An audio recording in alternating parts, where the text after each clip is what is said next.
Okay, you name it, and Emma Thompson has won it. 2 Oscars, 3 BAFTAs, a couple of Golden Globes, and an Emmy. And now Emma is taking on a larger-than-life role, that of Ms. Trunchbull in the new movie. It's Roald Dahl's Matilda the Musical. Emma, we want to say welcome in. It's so fun to have you. You know, you always describe yourself as a character actor, but I swear if someone looks at the trailer and they're like, which one is Emma? They'd be like, I'm not 100% sure. That's the kind of role you love to play. Yes, tell us. I kind of like that the best, really. But actually, Trunchbull's sort of, she took it way further than ever, I expected, because on stage, and I'd seen the musical on stage, she was played by this brilliant actor, Bertie Carvel, and he's like enormous and big, and I thought, how am I going to follow that? How am I going to do it? So we built it all, and we worked out how to make it, and I said, oh God, look, there it is. Yes. Wow. There it is. I know, there's something sort of just terrifying about her, but also quite funny. And that's, for me, that's ideal, the combination of, like, terrifying and funny. Yes, because I actually talked to R.L. Stine, who's an author, who said they're just, like, a beat away from each other. When you're scared, you want to laugh. Yes, exactly. That is so true. You know, when you're at the top of one of those Disney rides and you're just going, no, please, please, please. And then you're laughing because it's just terrible. Yes, exactly. So when I was reading about your childhood, in some ways your dad believed that kids should be adults. And when I studied Roald Dahl, he thought kids were magical, but he also didn't dumb down for them. Exactly. Is this a part your dad would have loved for you? I think it's influenced me all my life, absolutely. I think that's why I wrote Nanny McPhee. He said children are just people who haven't lived as long. They might not have as much experience, but they don't want to be hearing things like, the cat sat on the mat. They don't want to be patronised. Totally. They want to hear, long words and find out what those words are. And that's really interesting to me. That, I mean, children's literature and film and theatre is really sacred work, because what they ingest will affect them so powerfully. When I think of the films I watched when I was little, well, not many, because I was, it was the 18th century, but, it was so powerful. Is that the way you raised your children, too, as well, with that sentiment? Oh, yeah, absolutely. Yeah. Absolutely. I mean, there are wonderful writers, and my daughter loved Matilda, loved Roald Dahl. I grew up on James and the Giant Peach, and you think of the characters in that, Aunt Sponge and Aunt Spiker, they're awful. I mean, they really are. They're like total abusers. Yes. So he's dark, but he just keeps it this side so you can deal with it. And there's hope. Yeah. And there's always hope, and the children are always so brave, and they just rise above it, and they find a way through. And there's something inside all of us that wants to go on that journey with them, That's why it's such an uplifting movie. We talked about all your awards and everything, but I still think the role, when I looked at you, I was so uplifted and excited to see you, because Love Actually happens to be my favorite movie. But there's a scene, and I know you've talked about it a million times, but it's after you realize your character's been cheated on. Yes. And it's how you are opening a package and then making the bed. And I can picture you doing this with your eyes, dabbing your eyes in that way. Yes. What was it about those few seconds on screen that have lived inside of us for 20-plus years?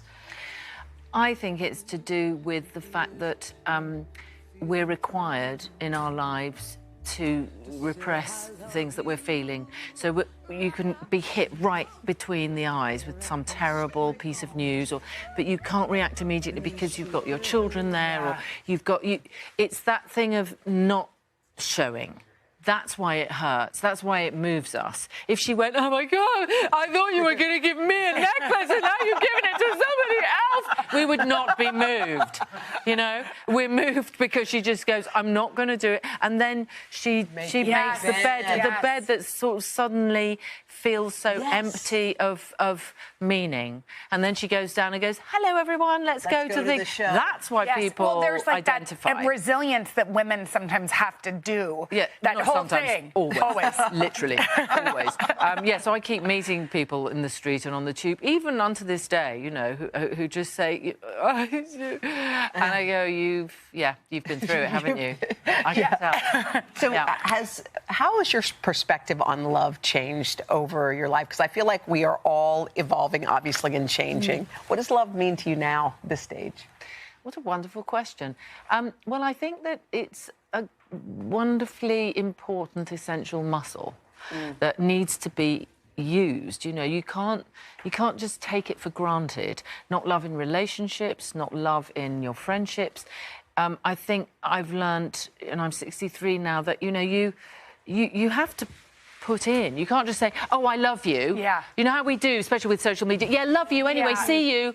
If you do love somebody, you actually have to do it. Yeah. You have to actually act on it. And I also think that it's so powerful. It's a powerful muscle. It needs to be exercised. But it also needs to be part of our institutions. You know, we need to introduce the idea of love and loving kindness into our institutions. We would be a whole lot healthier if we were to do that. But somehow we've separated it out and said, that's just for the domestic sphere. But actually, it ought to be in the government sphere, in civil society. Love should be part of it because it's a very powerful and wonderful thing, and it really helps us all to be healthy. Yes. Oh my gosh. You know, wait.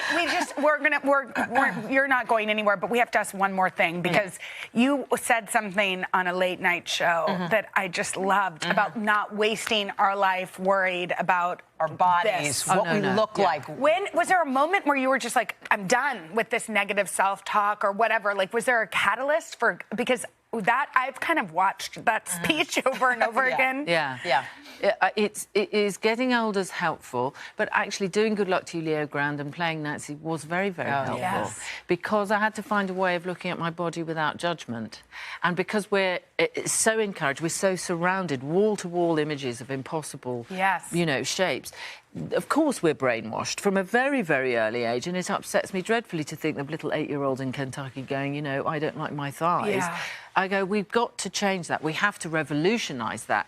And the only way we can do that is by being in it ourselves and going, you know what? This is my vessel. There's nowhere else I can be at home. I can't live in any other space but this. So if I don't love it, who's going to love it? Okay, now we're just weeping. All right. We're going to have more with Emma. And you know, I think you're overtired. And I think you probably all need I thought I was nap. dehydrated when I didn't cry the first time, but I'm not dehydrated. I don't know if any of you all saw this, but when Emma Thompson was at the Adele concert and you were dancing, they got you on videotape. Let's just show a little clip of this.